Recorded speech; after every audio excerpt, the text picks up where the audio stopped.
Wherever you go, whatever you do, throw a little at it. Omax, Vest and Briefs.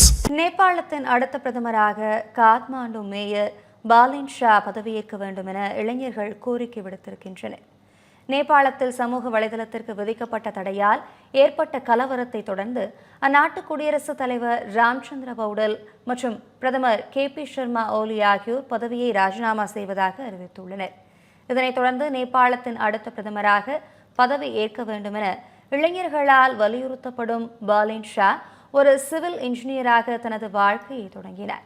பின்னர் rap பாடகராக இருந்த பாலின் Shah காத்மாண்டுவின் mayor தேர்தலில் வெற்றி பெற்று அரசியலில் நுழைந்தார்.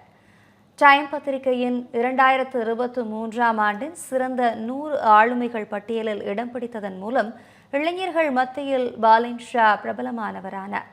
பாலின் ஷா ஒரு புதிய அரசியல் கட்சியை உருவாக்கி நாட்டை வழிநடத்துமாறு சமூக ஊடகங்களில் அழைப்பு விடுக்கப்பட்டு வருகிறது. விரைவில் பாலின் ஷா நேபாளத்தின் பிரதமராக பதவியேற்க கூடும் என தகவல்கள் வெளியாகி வருகின்றன.